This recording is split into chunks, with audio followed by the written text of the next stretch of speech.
We finally made it, folks. We started with the incredible Liberel and the Sky Trilogy to the phenomenal Crossbell duology, and now we are finally here. We have reached the Cold Steel Saga. Now, I cannot tell you just how excited I was to reach this series of games. Not only was this an entirely new saga with an all-new cast of characters, but this was also the first game to ever be in full 3D. So naturally, I was incredibly curious about it. But I do have to admit, I also was a bit weary as well. I've been a part of the Trails fandom long enough to know that Cold Steel 1 and the Erebonia arc, in general, was a very divisive part of Trails history.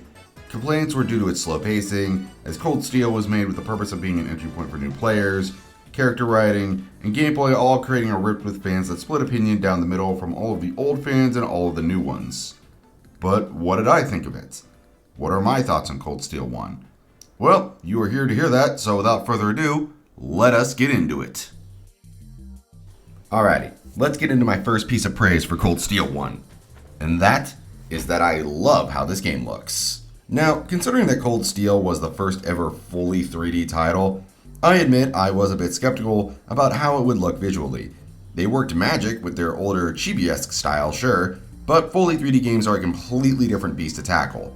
Thankfully, Falcom delivers quite well with Cold Steel's art direction. Now, I didn't play Cold Steel off of the Vita, I instead played it off a port to PlayStation 4's. Well, it was probably 3 first and then we got a port to 4, but you get what I mean. And while I don't think Cold Steel is the most visually impressive Vita game I've ever seen, that probably goes to something like Digimon Story for its cutscene direction alone, but it definitely is one of the most impressive I've seen in terms of scope. Seeing stuff like gigantic fields and entire cities with moving cars and several NPCs inside of it was something I actually never really expected was even possible for something like the Vita. Makes you realize just how impressive that system really was, despite the lack of support from Sony, huh? I'm getting off track here, much faster than I expected. Anyways, it looks good. Character models and levels have this nice anime style that looks very pleasing on the eyes. Everything runs smoothly. It's a solid looking game, plain and simple. With my thoughts on graphics handled, let's move on to gameplay up next. Now, at the core of it, Cold Steel's gameplay is very similar to both Crossbell and Sky gameplay. Turn-based combat with an emphasis on movement around the battlefield for positioning and dodging attacks, what you've come to expect by now. But that doesn't mean it's exactly the same, as there have been quite a good number of changes made to combat to make it feel fresh for both new and old fans of the series. Starting off with the biggest change to gameplay, you can now swap support party members mid-battle. You no longer have to go into the tactics menu of the pause screen to swap out members. You now just pick the amount of party members you want to take from your group, and you can swap them whenever you want during battle. It is nice. This does result on you losing out on support abilities, probably due to balance, but I think the trade-off is more than acceptable. It's honestly a great feeling to tag in a support party member and launch a saved up S-Craft or have them take over for you when a member is too weak to keep fighting. It's a pretty sweet addition that makes them feel more like they're actively working together rather than just jumping in for extra hits, something I did like in Crossbell, but now this feels like the full realized version of it. But that isn't the only change to combat, as the team rushes from the Crossbell games have been changed up as well. Unlike before, where they were introduced in the beginning a couple of hours as part of Zero's improved upon combat system, they are now introduced later as a mechanic in the all-new Link Attack system. What are Link Attacks, you ask? Well, during Cold Steel's prologue, you are introduced to an item known as the Arcus, or Arxis, whichever you want to call it. I always called it Arxis because it reminded me of that fighting game studio I like. That allows you to link one of your party members with another, either by pressing R1 in battle, or by going into the tactics menu on the start screen. And whenever one of your linked members did something like land a hit that was either an enemy's weapon weakness, or got lucky with a critical hit, your other linked party member would be able to launch a follow-up attack to deal extra damage. And as the game goes on, the Link Attack system actually evolves into more than just an extra attack thanks to the bravery points you obtain. See, whenever you execute a proper Link Attack, you gain a bravery point, which can be used to activate the Rush Attack, where the two linked characters will attack the enemies in front of them, or by saving up even more of those, you can use the Team Attacks, which is now called Burst, to attack everyone on the field. I honestly love this change. Team attacks in Zero were cool, but it was always a toss-up if you could even get them in battle unless you actively jumped somebody. Therefore, allowing you the option to not only control how it happens, but when it happens, makes this mechanic much more enjoyable to use. And best of all, that's not the end of what you can do with links, as you can actually level up the links through things like battles or through the bonding events. And that's it for link attacks. So let's get to talking about the final change to gameplay, and that's the change to the orbments. Now, orbments probably had the fewest changes next to the general combat. You have a set amount of slots where you unlock them more by paying SEP, you upgrade them to hold stronger versions. That's the same song and dance we've always done. So let's talk about what's been changed for Cold Steel. One, you can now stack multiple of the same orbment, meaning that instead of having to remove attack 1 in order to equip attack 2, you can now have both on at once.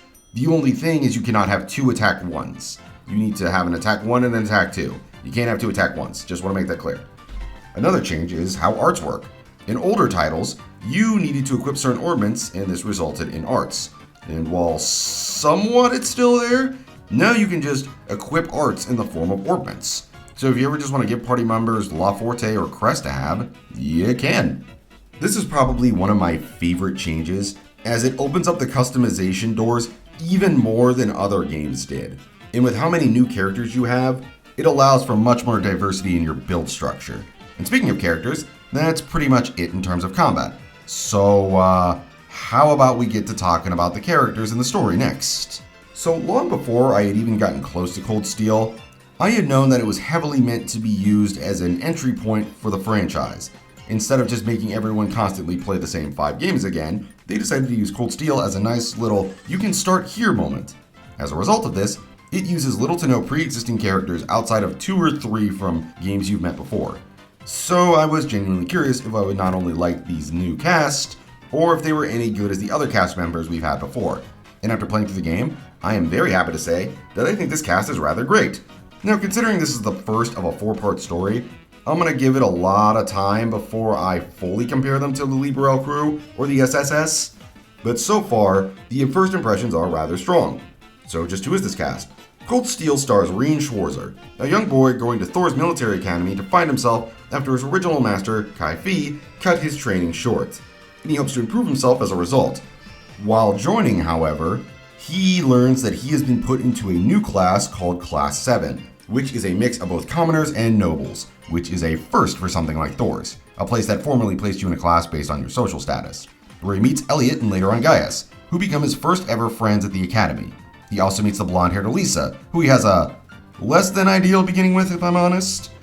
After this, he goes on to meet the rest of his class, the strict and serious Machias with a stick up his ass, the cool noble Julius, the aloof Fee, the straight and serious Laura, the charming but mysterious Emma, all of them being led by the stunning badass known as Instructor Sara. And with a short tutorial dungeon, Class 7 is born.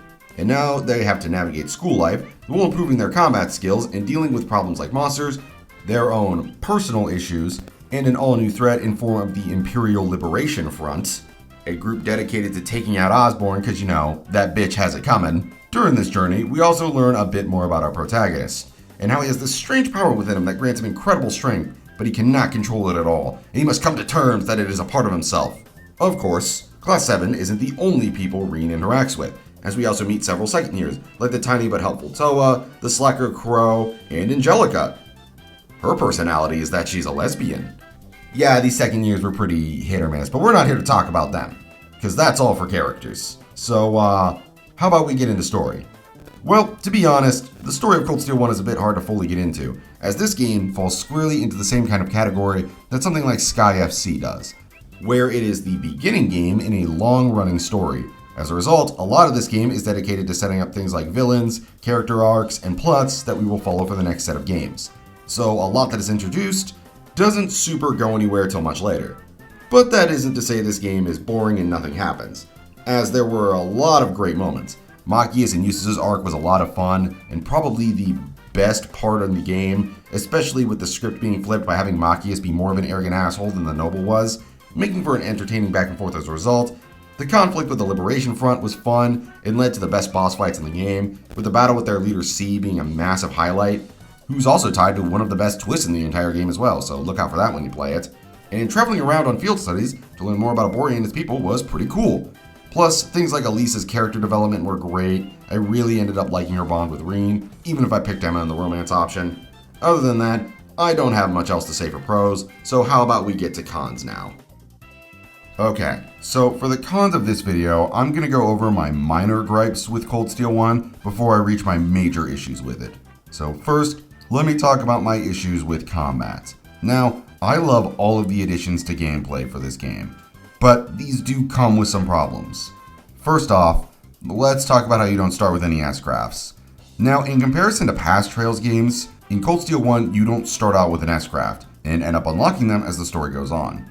They are meant to be unlocked as a sort of symbolism for characters going through their personal growth, but this comes with some faults. For one, the early game is now kind of a slog gameplay-wise. Several battles in the early game up to the first field study now feel much longer than necessary due to the inability to use S-crafts from the cast. And as for the second reason, the way you get said S-crafts are all kinda out of whack here. Despite being meant to be tied to character development, the way some of your party members unlock their said S-crafts is just kinda odd. Characters like Elisa and Machias do it very well, as their S-crafts are tied to their most impactful moments in the game. But then you get guys like Elliot, who give you this big emotional moment about how he lost his mother, and how it affected his family, and how it stopped him from reaching his own path because his dad was really sad and stuff. But instead of it getting it after he tells you it, it instead chooses you to give you his S-craft later, after Laura and Fee's arcs ends, and they start their next mission, and he's just like, well, I gotta try hard as well, and then just, boom, S-craft. Like, I can't be the only one who found that kind of placement off, right? Why did we have to wait until after the Laura and Fee stuff? And speaking of the Laura and Fee stuff, we will get to that later. I just want to wrap up my complaints about combat first. And lastly, having to constantly reset my links every time either party members changed or they died was pretty tedious. More of a nitpick, sure, but Jesus, this got annoying. Other than that, no more complaints with combat. So let's get into my issues with story next. Now, as stated before, Cold Steel is essentially a prologue game. It's there to introduce us to this new story and cast. It was also made to be an entry point to get new players into the franchise. But because of this, it suffers from the same kind of issues that Sky FC does, where the pacing is very slow and several plot threads are created and left unanswered for the sake of the narrative. And while it will be more satisfying in the long term once I've gotten through the rest of the games, sure, it does end up hurting Cold Steel 1 when you look back at it as a self-contained story. Things like what Rean's superform is, certain character arcs, and what the fuck an Awakener even is, are just kind of left unanswered for you to pick up in the sequel or later on. But that wasn't my only issue. There were some other problems I had with this game's story, namely certain character arcs that I felt were pretty mishandled. For one, the Machias and Eustace arc. Now, most of Machias' and Eustace's arc is pretty good. His argument with Eustace is handled well, and his reasons for hating nobility are very fair after you hear about his background in Chapter 5. But good God, the stuff with Rean is handled horribly. It's revealed at the end of Chapter 1 that Rean is actually a noble due to being adopted into the Schwarzer family, and when Machias learns, he feels betrayed that Rean didn't tell him. This certainly isn't a bad idea in concept, and can work for some good character tension, but it's hurt by one simple outlier. We don't spend a lot of time with Machias. We haven't gone on any missions with Machias, or had any moment with him outside of maybe one bond moment to form any sort of connection with him. As a result, it feels incredibly hollow and just kind of a tacked on reason for him to be mad at Rean. The rest of the storyline with Machias is great, like I've said, but this part felt incredibly forced in comparison. But that isn't the worst arc in the game. No. That specifically goes to the storyline revolving around Fee and Laura. Now, this specific conflict pops up later in the game and is very similar to the Machias and Eustace debacle, where the two of them cannot form a combat link due to their differences. But instead of it being because one is a noble and one is a commoner, it's due to their differences in ideology. One was a noblewoman that believes in the straight and narrow, hard work approach, while Fee was formerly a Jaeger that just coasted by doing the bare minimum, which leads to them clashing as a result. Now, these can definitely work, don't get me wrong, Chapter 2 was a fantastic example, but the execution is bad for a good amount of reasons. For one, it's not very interesting to follow. I'm guessing in order to make it feel different from the rage fest that Machias and Eustace went through every time they argued, they decided to make it more of an awkward silence thing between them, But as a result, a lot of the moments in this chapter of Fie and Laura responding with just kind of ellipses and just sitting there saying nothing or just some one-sentence remarks, it makes a lot of these scenes kind of boring as a result. The other bigger issue to this arc is the severe lack of consequences. Unlike the Chapter 2 storyline, the arguments here don't cause any problems other than just being unable to form a combat link. No one loses points, no one fails their field study, no one gets hurt, nothing happens. It's hard to feel like this is a massive problem that needs to be fixed ASAP, like everyone is saying it is, when nothing bad comes from it. The first argument got so bad in Chapter 2 that Rean literally got injured as a result, turning it into a wake-up call for both Machias and Jusis. Here, Rean just decides, I'm not going to participate in battles until they figure things out, which is not only dumb, considering they are in a monster-infested dungeon, but this also doesn't fit Rean's character. You're telling me the guy who put his life on the line for everyone he cares about, his big solution to this issue is just to say, fuck off? That doesn't seem like something Rean would do. That feels like an idea someone like fucking Randy would think is good. It's so annoyingly lazy as a concept and just plain old out of character. I like both Fie and Laura as characters, but this whole arc was just handled incredibly awfully. Although I will say this, while this arc is bad, it does give us one of the greatest battles in all of gaming history.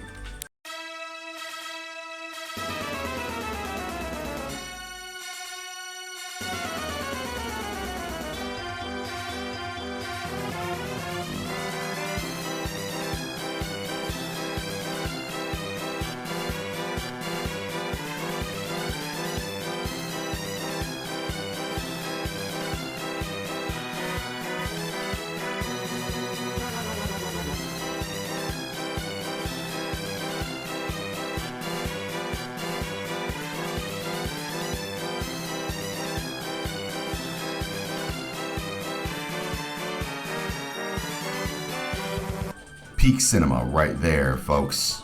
Alright, that's it for that. Was there anything else? Oh yeah, the music was kind of underwhelming. No track was horrible, and there were tracks I liked, like the Monster Extermination theme and the chest battle one, but other than that, everything else in this game was just kind of meh. Other than that, no more cons. So let's go over to my final thoughts. Cold Steel certainly has its issues. I'm not going to deny that. But it is not bad, as I actually ended up having a lot of fun with this title. And when it did something right, it was a genuine highlight of the game, and I cannot wait to continue the rest of the series to see how much they improve upon them. That's why my final rating for this game is a very solid 7.5 out of 10.